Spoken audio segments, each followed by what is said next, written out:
नमस्कार, सत श्री अकाल, आदाब, हेलो भाई, केम छो, क्या हाल चाल गाइस, कैसे हो आप सभी लोग। मेरा नाम है शिवम गुप्ता और आप देख रहे हो शिवम सर मैकेनिकल। जी हाँ दोस्तों, यहाँ पर मैं आ चुका हूँ आप सभी लोगों के लिए पार्ट 6 लेकर के। अब इसी चैनल पे मैंने कल कराए थे आप लोगों को 100 सवाल 100 मिनट में, और साथ में ही मैंने आप लोगों को यहाँ पर 30 मिनट में 30 क्वेश्चन की एक पूरी सीरीज दी है, और इसका ये पार्ट 6 है। मतलब ये 180 क्वेश्चन, 100 क्वेश्चन, वो 280 क्वेश्चन के करीबन आपके पास है जो आपको प्रैक्टिस करके जाना है। और इनमें से जो भी क्वेश्चन आपसे नहीं बनेगा, मेक श्योर आप उसकी प्रैक्टिस और ज्यादा से ज्यादा कर लेंगे, ठीक है। बिना किसी टाइम को वेस्ट करते हुए चलते हैं पहले क्वेश्चन की तरफ। सबसे पहला क्वेश्चन आपकी स्क्रीन पर कह रहा है डैश कैरेक्टरिस्टिक्स। अच्छा, कैरेक्टरिस्टिक यहां से पढ़ लिया। Dash bowler has the unique characteristic, okay, of not having a steam separating drum. देखो इस तरीके से कुछ ही क्वेश्चंस बनते हैं, है ना। और ये वाला क्वेश्चन एसएससी में भी आ चुका है। स्टीम सेपरेटिंग ड्रम के लिए इसका जो करेक्ट आंसर होगा वो होगा बेंसन, क्योंकि लेमोंट हो गया, वेलॉक्स हो गया, लोफर, इन सब में ड्रम होता है। अगला क्वेश्चन, अरे ड्रम वाला एक क्वेश्चन कराया था ना कि भाई वेट स्टीम, वेट स्टीम होती है ड्रम के अंदर, कैसी पाई जाती है, वेट ही पाई जाती है ना। बेंसन में इसको प्रॉब्लम को सॉल्व करने के लिए ऐसा किया गया था। ओके, अगला क्वेश्चन है विच of the following is not a type of the safety valve used for boilers. Boilers के लिए कौन सा यूज नहीं किया जाता है। स्प्रिंग के बारे में मैंने पढ़ा है, लीवर भी पढ़ा है, डेड वेट भी पढ़ा है हमने, स्लाइडिंग, स्लाइडिंग का यूज नहीं करते, ऑप्शन नंबर ए। अगला क्वेश्चन कह रहा है stretching tendency of a liquid surface is known as. इसमें हमेशा से याद रखिएगा, स्ट्रेचिंग टेंडेंसी हमेशा किसके लिए देखी जाती है, सरफेस टेंशन के लिए। सरफेस टेंशन का कॉन्सेप्ट ही आया है स्ट्रेचिंग के टर्म से, राइट। इसीलिए हम लोग इसको क्या बोलते हैं, टेंशन, है ना। सरफेस में टेंशन लगेगी तभी तो सरफेस स्ट्रेच हो पाएगा ना मेरे लाल। अगर सरफेस में टेंशन ही नहीं है तो सरफेस स्ट्रेच कैसे हो पाएगी। You getting my point. तो इसका आंसर क्या होगा, that is option number C, surface tension. अगला क्वेश्चन आपकी स्क्रीन पर कह रहा है inside a boiler surface. Boiler surface के अंदर जो स्केल्स फॉर्म हो जाती हैं, okay, due to the presence of dash in the boiler feed water. तो गाइज ये सभी लोगों को पता है कि जो स्केल फॉर्मेशन होती है ना, जो जैसे आपने देखा होगा अपने घर में भी बाल्टी में व्हाइट व्हाइट कलर का चिपक जाता है, हम क्या कहते हैं, कैल्शियम चिपक रहा है ना, तो वही कैल्शियम ही है। ओके, इनसॉल्युबल कंपोनेंट्स, कंपाउंड्स नहीं, calcium and magnesium salts, option number B will be the correct answer. अगला क्वेश्चन आपकी स्क्रीन पर कह रहा था प्रेशर वॉल्यूम डायग्राम, अच्छा PV diagram for an ideal reciprocating air compressor consist of dash isobaric, dash adiabatic and dash constant volume process. Okay, बहुत बढ़िया question है। तो देखो गाइस, जब भी कभी हम एयर रेसिप्रोकेटिंग सिस्टम के बारे में बात करते हैं तो हमें कितनी आइसोबैरिक प्रोसेस मिलती है, 2 आइसोबैरिक प्रोसेस मिलती है, राइट, है ना। फिर उसके बाद हमें एडियाबैटिक कितनी प्रोसेस मिलती है, हमें एडियाबैटिक भी 2 प्रोसेस मिलती है। बोलेंगे सर जी 5 प्रोसेस होती है कि ना भैया, ये कांस्टेंट वॉल्यूम प्रोसेस होती ही नहीं उसमें। तो यहाँ पे आंसर क्या होगा, 0। ठीक है, ऑप्शन देख लेते हैं।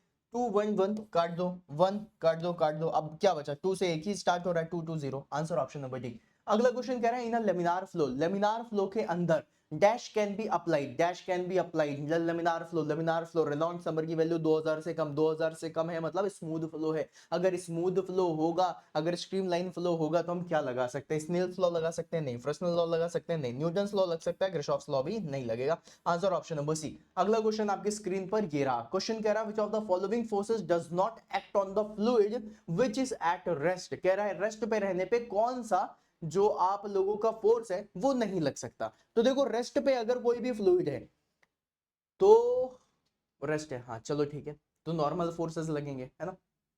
विस्कस, विस्कस फोर्स नहीं लग सकता, क्योंकि विस्कस फोर्स किसकी वजह से आता है, शेयर की वजह से आता है, राइट, है ना।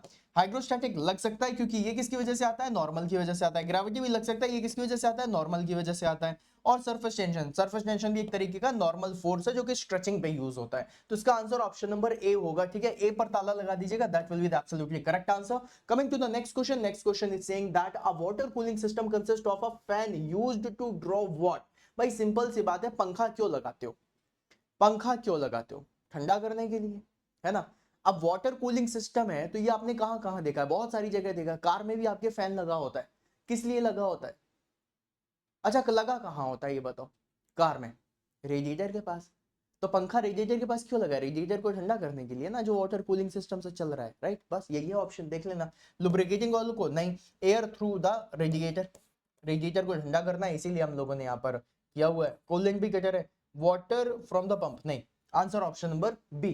अगला क्वेश्चन देखो, कह रहा है which of the following device is not used to measure flow rate or velocity of the fluid। देखो इन्होंने सिंपल बोल दिया है, फ्लो रेट या वेलोसिटी ऑफ द फ्लूइड के लिए क्या यूज नहीं किया जा सकता। करंट एंड टर्बाइन मीटर ये तो यूज होता है वेलोसिटी के लिए और फ्लो रेट के लिए। पीजोमीटर हम लोग यूज करते हैं प्रेशर के लिए। यहां पर कोई भी फ्लो रेट नहीं है, तो इसका correct answer option number B होगा। वायर एनेमोमीटर और पिटॉट ट्यूब ये भी नहीं होगा, ये सब वेलोसिटी के लिए होता है। अगला क्वेश्चन कह रहा है dash is a gas power cycle. कौन सी gas power? Stirling, Atkinson, Ericsson, Brayton. Okay चलो, कह रहा है consist of two isothermal connected by two constant volume process. Two isothermal maximum value किस में आ रही थी, कुछ याद आ रहा है? मैंने 100 क्वेश्चन वाली सीरीज में भी अलग क्वेश्चन करवाया था, ऐसा ही क्वेश्चन करवाया था, और इसमें आंसर क्या होता है? Stirling. Answer option number A. अगला क्वेश्चन आपकी स्क्रीन पर ये रहा। क्वेश्चन कह रहा है an increase in the efficiency of the Rankine cycle. Rankine cycle की एफिशिएंसी अगर मुझे बढ़ाना है तो can be expected with. Okay, कह रहा है मुझे रैंकाइन साइकिल की एफिशिएंसी को बढ़ाना है तो मैं किस तरीके से बढ़ा सकता हूं? ऑप्शंस दिए हुए हैं। कह रहा है इंक्रीज इन एग्जॉस्ट प्रेशर। अगर एग्जॉस्ट प्रेशर बढ़ाओगे तो एफिशिएंसी बढ़ेगी नहीं घटेगी। Increase in temperature of the heat rejection. ये भी देखो हीट रिजेक्शन फिर से बात कर रहा है आप लोगों का एग्जॉस्ट का। अब टेम्परेचर बढ़ाओगे तो प्रेशर बढ़ाना ही पड़ेगा, तो ऑप्शन नंबर ए और बी रिलेटेड है। Decrease in the exhaust pressure ये मुझे सही लग रहा है। Decrease in the temperature of heat addition, अब ये तो ये गलत हो जाएगा।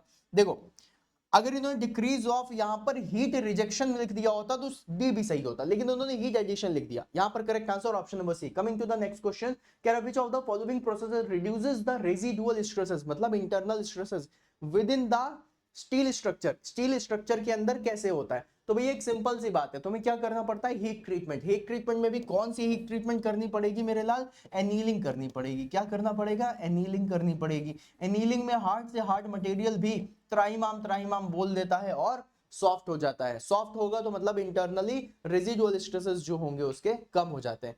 ठीक है, साथ में एक चीज और बता दूं, रेजिडुअल स्ट्रेसेस को कम करने के लिए एक और प्रोसेस है ना, वो कौन सी है? नॉर्मलाइजिंग। ये मत समझना कि सर ने एनीलिंग लिख दिया तो सिर्फ एनीलिंग से होगा, नहीं, नॉर्मलाइजिंग की भी प्रोसेस है। नॉर्मलाइजिंग से भी जो आपका रेजिडुअल स्ट्रेसेस है वो कम हो जाते हैं। और मोस्ट ऑफ द टाइम जब तुम स्टील प्रोडक्ट्स के बारे में बात करते हो तो नॉर्मलाइजिंग ही लेते हैं। तो एनीलिंग ओवरऑल के लिए सही है, बट अगर स्टील स्ट्रक्चर के लिए बात करेगा तो नॉर्मलाइजिंग पे ताला लगाना। ऑल तो यहाँ पे सिर्फ हीट ट्रीटमेंट लिखा है, लेकिन हीट ट्रीटमेंट में भी अगर स्टील प्रोडक्ट के बारे में बात कर रहा है तो नॉर्मलाइजिंग पे ताला लगाना, दैट विल बी द ज्यादा करेक्ट आंसर। ठीक है, ओके। अगला क्वेश्चन देखो, कह रहा है in a vapour compression cycle the refrigerant exist in the superheated vapour state. Refrigerant, ये देखो ये तुम्हारी वेपर कंप्रेशन की साइकिल हो गई। सुपरहीटेड स्टेट यहां पे मिल रही है, ये क्या है? 1 से 2, मतलब कंप्रेसर के एंड में, at the exit of the compressor. Answer option number है। अगला क्वेश्चन देखो, कह रहा है an aircraft cooler provided in the reciprocating compressors performs the क्या? परफॉर्म्स द फंक्शन ऑफ, भैया after cooler. An after cooler provided in the reciprocating compressor performs the function of. After cooler क्यों लगाया जा रहा है? ठंडा करने के लिए, राइट? किसके बाद लगाया जा रहा है? कंप्रेसर के बाद। तो मतलब कौन सी एयर होगी? कंप्रेस्ड एयर होगी, उसी को ठंडा करना होगा। पढ़ लेते option, reducing the temperature of, पहले ही लिखा है, लीजिए। अगला क्वेश्चन देखिए, कह रहा है shear stress for a fluid is at rest equals to 0। भाई shear stress, fluid at rest मतलब स्टैटिक फ्लूइड, और स्टैटिक फ्लूइड की डेफिनेशन ही कहती है कि यहां पर शेयर स्ट्रेस की वैल्यू क्या होगी? 0 होगी, राइट? ओके, यहां पर नॉर्मल स्ट्रेस 0 नहीं होगा। ठीक है, ठीक है, याद रखिएगा। अगला क्वेश्चन कह रहा है the octane rating is the measure of the ability of dash to resist detonation, okay, during the combustion. तो भाई ऑक्टेन रेटिंग किसकी निकाली जाती है? जिसमें आप लोग, अरे जो इनपुट कर रहे हो मटेरियल के अंदर वही तो जाकर के आग लगा रहा है। ऑक्टेन रेटिंग किसकी निकालोगे? फ्यूल की तो निकालोगे, right? Ability of the fuel होती है to resist the detonation. Engine थोड़ी ना डेटोनेट कर रहा है, इंजन में फ्यूल की वजह से डेटोनेशन या नॉकिंग होती है, राइट? तो आंसर क्या होना चाहिए इसका? फ्यूल होना चाहिए। अगला क्वेश्चन कह रहा milk, blood and clay are the example of. अगर इसमें किसी ने कुछ भी गलती कर दी तो मतलब बहुत ही गलत होगा। इसका आंसर होता सूडोप्लास्टिक फ्लूइड, राइट? तो इसका आंसर क्या हो जाएगा? Pseudoplastic, option number B.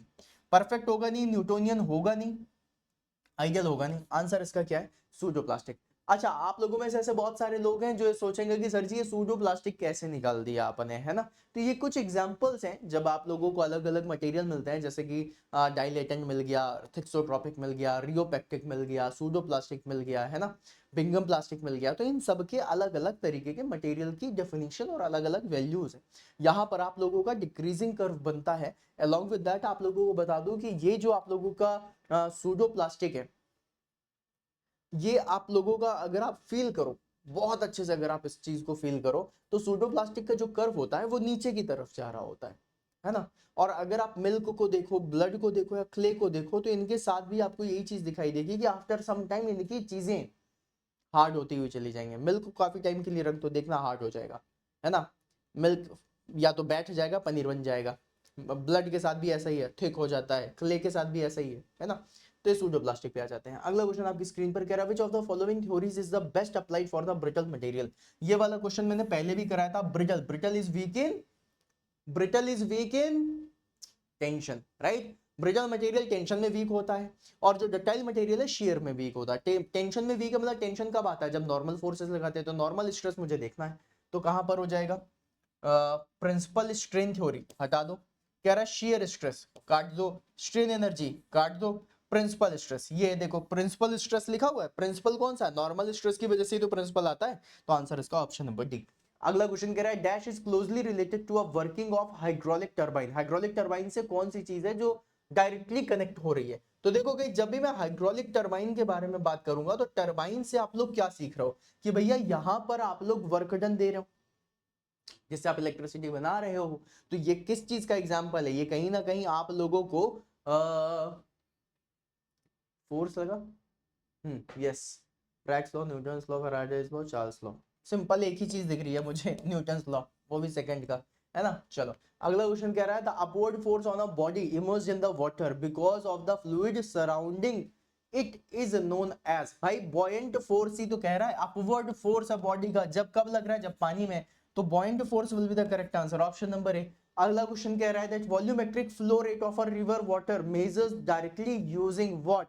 तो डायरेक्टली यूजिंग किस तरह बनाना है। अब इसमें देखो दो चीजें, वॉल्यूमेट्रिक फ्लो रेट निकालना है रिवर वाटर का। अब रिवर तुम्हारी छोटी है बड़ी, उस पर डिपेंड करेगा। अगर छोटी वाटर है तो नॉच का यूज करेंगे, अगर बड़ी वाटर है तो वियर्स का यूज करते हैं। नॉच और वियर दोनों के बारे में आप लोगों को सिखाया था। आप लोगों को 30 क्वेश्चंस में मैंने सिखाया भी था कि ये देखो ये नॉच होती है ना। फिर उसके ऊपर से इस तरीके से पानी निकलता है जिसको हम नैपी बोलते हैं। फिर आधेरिंग नैपी होती है, डिप्रेस्ड नैपी होती है, याद आ रहा है, ये वियर्स पे मैंने सिखाया था आप लोगों को। फिर अगला क्वेश्चन कह रहा है dash measures the heat loss from a heated wire to measure the pressure of. Okay, तो मेजर्स क्या है, dash measures the heat loss from a heated wire to measure pressure. अच्छा, प्रेशर के बारे में, हीट लॉस को major कर रहा है हीटेड वायर का, to measure its pressure. Orifice meter नहीं होगा, मैनोमीटर नहीं होगा, बैरोमीटर नहीं होगा, आंसर होगा option number C, Pirani gauge. ठीक है, अगला क्वेश्चन देखिए। अगला क्वेश्चन कह रहा है the vapour compression refrigeration cycle operates on reversed dash cycle. तो ऑपरेट्स ऑन तो भैया हर किसी को पता है, मतलब ऐसा मुझे नहीं लग रहा कोई भी और होगा जिसको ना पता हो। Vapour compression refrigeration cycle operates on reversed. अब क्या बोलोगे इसमें, क्या बोलोगे। देखो आपको बताता हूं बेसिकली क्या है। जब भी कभी ऐसा क्वेश्चन आता है तो हम लोग बात करते हैं रिवर्स्ड कार्नोट साइकिल की। सिंपल सी बात है, रिवर्स्ड कार्नोट साइकिल इसका आंसर होना चाहिए। अब यहां पर जूल साइकिल दिया है, रनकाइन साइकिल दिया है, एरिक्सन दिया है, और आप लोगों का एटकिंसन साइकिल दिया है। क्या आंसर लगाऊं, कठिन है, समझ ही नहीं आ रहा। कार्नोट तो दिया नहीं है, तो इसी से ही रिलेटेड अगर तुम देखो तो ये किस लिए यूज हो रहा है, रिवर्स आरईसी मतलब वर्क एब्जॉर्प्शन के लिए। और वर्क प्रोड्यूसिंग के लिए जो तुम यूज करते हो कौन सी साइकिल, रनकाइन। तो रनकाइन का ही रिवर्स कर दो तो भी आपका काम हो जाएगा, समझ रहे हो। तो यहां पर आंसर क्या लगा दोगे, option number B, Rankine cycle. इसमें भी फेज ट्रांसफॉर्मेशन होता है, रनकाइन साइकिल में भी सैचुरेशन कर्व बनाते हो, तो रनकाइन का ही रिवर्स करके तुम आंसर निकाल सकते हो। बाकी एरिक्सन, जूल और एटकिंसन में ऐसा हो नहीं सकता। तो इसमें भी तुम्हें सोचना पड़ेगा कि भाई क्वेश्चन किस लेवल पे दिया है और उसका आंसर मैं किस तरीके से निकालूंगा। जूल साइकिल में पॉसिबल नहीं, सिर्फ रनकाइन में पॉसिबल है इसको रिवर्स करना। रीजन वाइज रनकाइन साइकिल में भी आप लोगों को सैचुरेशन कर्व की जरूरत पड़ती है ना। चलो अगला क्वेश्चन कह रहा for a circular shaft, okay, under torsion shear stress values at the centre of the shaft will be zero. अरे बाबा देखो, ये मेरा शाफ्ट है, सर्कुलर शाफ्ट। अगर मैं इसमें टॉर्शन लगाऊंगा तो मेरा जो डायग्राम बनेगा वो तो ऐसे ही बनेगा ना, ऐसा। ठीक है, तो सेंटर पे जो वैल्यू आएगी वो क्या आएगी, 0। और एट द एंड कितनी आती, मैक्सिमम आती। ठीक है, अगला क्वेश्चन कह रहा है for a steam power plant, steam power plant के लिए dash cycle is recommended, Rankine पहले ही पता है, राइट। स्टीम पावर प्लांट है, सैचुरेशन कर्व बनाना ही पड़ेगा तभी तुम काम कर सकते हो। अगला क्वेश्चन कह रहा है refrigerant exist as a high pressure liquid from the dash in a vapor compression refrigeration system। तो भैया कह रहा है रेफ्रिजरेंट एग्जिट हो रहा है हाई प्रेशर पे लिक्विड, तो हाई प्रेशर लिक्विड तुम्हें सिर्फ एक ही जगह मिलता है, कंडेंसर पे। देखो ना, ये देखो भाई साहब, जब तुम क्वेश्चन को पढ़ो तो तुम्हारे दिमाग में डायग्राम बनने चाहिए, तब तो बात है। ये क्या है, लो प्रेशर, ये क्या हाई प्रेशर लाइन, यहां पर हाई प्रेशर से चला आ रहा है और यहाँ पे एज अ लिक्विड, क्योंकि सैचुरेटेड लिक्विड लाइन है, यहां पे निकल रहा है। ये क्या है, कंडेंसर है, तो कंडेंसर से ही निकलेगा, तो इसका आंसर क्या हो जाएगा, कंडेंसर, ऑप्शन नंबर बी। अगला क्वेश्चन कह रहा है for a given system if heat is denoted by Q, okay, and work is denoted by W, क्या बात है, then the cyclic integral of delta Q minus delta W for a close system will be 0। अरे भैया, क्या आप लोगों को ये चीज पता है, the cyclic integral of delta Q will be equals to cyclic integral of delta W, यही तो फर्स्ट लॉ ऑफ थर्मोडायनेमिक्स है। और अगर यही फर्स्ट लॉ ऑफ थर्मोडायनेमिक्स है तो क्या मैं यहां से cyclic integral of delta Q, यहां पर लिखा हुआ है, डेल्टा डब्ल्यू यहां से ले आता हूं, डेल्टा डब्ल्यू अगर दोनों सेम है तो इसकी वैल्यू क्या होगी, 0। आंसर ऑप्शन नंबर सी हो जाएगा मेरे लाल। अगला क्वेश्चन आपकी स्क्रीन पर ये रहा, कह रहा which of the following metals contain the chromium as its major alloying element, इनमें से इसका करेक्ट आंसर क्या होगा। तो देखो क्या कह रहा है, metals contain chromium as its major alloy element, stainless steel कहीं लिखा है, ऑप्शन नंबर डी पे लिखा है, right. Option number D will be the correct answer. Stainless steel इसमें काफी पाई जाती है, मतलब तुम ये समझो 12% से लेकर के 27% तक तुम्हें स्टेनलेस स्टील में क्रोमियम मिलता है, तभी इसमें स्टेनलेस स्टील में कभी जंग नहीं लगती है ना। तुम लोग गाइस देख रहे हो कि मैं क्वेश्चन पे थोड़ा ज्यादा ध्यान दे रहा हूँ, क्वेश्चन पे मेरा ध्यान इसलिए भी ज्यादा है क्योंकि आज मैं थोड़ा ज्यादा फास्ट करा रहा हूँ आप लोगों का टाइम बचाने के लिए, 30 मिनट की चीज को और कोशिश कर रहा हूँ कम कर सकूं, है ना। और एक चीज और है कि अगर मैं तुम्हारे ऊपर मतलब तुम्हारी चीजों पर नहीं देख रहा हूं तो तुम ये देखो कि सर मुझे कितने कम समय में कितने सारे क्वेश्चंस करा दे रहे हैं। ठीक है, with the help of this questions मैं कम से कम अपने एग्जामिनेशन पे तो अच्छा परफॉर्म करूंगा। तो तुम वो देखो, तुम मेरी शिद्दत देखो, मैं क्वेश्चन कितने ज्यादा तरीके से सॉल्व करता हुआ चला जा रहा हूँ, कितने फास्ट करता हुआ जा रहा हूँ, सो दैट तुम्हें रिकॉर्डेड में भी 2x स्पीड की जरूरत ना पड़े। ठीक है, अगला क्वेश्चन कह रहा while classifying the boilers into fire tube and water tube, okay, mark out the odd one out of the options given below. Okay, Cochran boiler हो गया, ठीक, लोकोमोटिव हो गया, लंकाशायर, स्टर्लिंग, ये देखो अलग से घुसे हुए हैं, है अंडर कवर एजेंट बन के बॉयलर में घुसे हुए, स्टर्लिंग बॉयलर। कॉकरन भी होता है, लोकोमोटिव होता है, लंकाशायर होता है, स्टर्लिंग पे यहाँ पर दिक्कत है। ठीक है, आंसर इसका ऑप्शन नंबर सी। अगला question, which type of a pump is commonly used nowadays to force water into the boiler. भाई साहब देखो, आज की डेट में जो सबसे ज्यादा यूज होने वाले पंप हैं उनमें से एक है रेसिप्रोकेटिंग पंप और एक है सेंट्रीफ्यूगल पंप। लेकिन जब मैं बात करता हूं रेसिप्रोकेटिंग की तो उसमें हाई प्रेशर की जरूरत होती है, और जब मैं बात करता हूं सेंट्रीफ्यूगल की तो उसमें हाई वॉल्यूम की जरूरत होती है। अब पंप से पानी को किस में लगा रखना है, बॉयलर पे, तो बॉयलर पे तो ज्यादा पानी चाहिए, तो फिर ज्यादा वॉल्यूम चाहिए और जल्दी करना, तो मैं किसका यूज करूंगा, सेंट्रीफ्यूगल पंप का। इसका answer centrifugal pump will be the correct answer. Low guys, हम लोगों ने बहुत ही फटाफट से करते हुए 30 क्वेश्चन सॉल्व कर दिए। आई बिलीव आप लोगों को ये सेशन अच्छे लग रहे होंगे। गाइस एक बार गुलाबी दिल के साथ सेशन को लाइक जरूर करना, चैनल को शेयर करना सभी के साथ, खुद भी चैनल को सब्सक्राइब करना। और यहाँ पर इस सेशन के बाद जो कमेंट बॉक्स है ना, उसमें गाइस बहुत प्यार से आप सभी लोगों के मुझे कमेंट्स चाहिए कि जिस शिद्दत से मैं यहाँ पर मेहनत करता हुआ जा रहा हूँ, क्या उसी शिद्दत के साथ आप लोग भी तैयारी कर रहे हो, और अगर कर रहे हो तो क्या हम दोनों की शिद्दतें अगर मिल रही हैं तो वो कॉन्फिडेंस आ रहा है। भाई कॉन्फिडेंस ही है जो आपको सब कुछ दिखाएगा, राइट। मैंने आपके लिए गेम चेंजर स्ट्रैटेजी भी बनी है, इसी चैनल पे पढ़ी है, देखना जरूर तुम उसे, है ना। बाकी स्टूडेंट्स के कमेंट्स भी पढ़ना, तो मैं फील आएगा कि yes that is something different. ठीक है, चलो तो चलो गाइस, मिलते हैं फिर अपन नेक्स्ट सेशन में, और all the very best for your examination. डरने का नहीं, बिल्कुल भी टेंशन मत लेना, बिल्कुल भी ये सब मत सोचना, मेरी स्ट्रैटेजी एक बार फॉलो करना और थोड़ा पॉजिटिव होकर के जाना। देखो बोलना बहुत आसान है, डर सबको लगता है, डर के आगे जीत है, ये है वो है सब कुछ, ये सारी कहानियां सबको पता है, मैं तुम्हें कोई मोटिवेट नहीं कर रहा, रियल टाइम एक्सपीरियंस बता रहा हूं, डर सभी को लगेगा। बस एग्जामिनेशन में जा करके पहले 30 मिनट में अगर तुमने सबसे ज्यादा क्वेश्चन सही कर दिए, कॉन्फिडेंस बढ़ जाता है, फिर डर वर सब किनारे हो जाते हैं। तो मेरा वो गेम चेंजर स्ट्रेटेजी वाला देखना, उसमें तुम्हें सब कुछ समझ में आ जाएगा जो मैं कहना चाहता हूँ। ठीक है, चलो गाइस, मिलते हैं फिर अपन नेक्स्ट सेशन में। तब तक के लिए bye bye, sayonara and all the very best. ठीक है।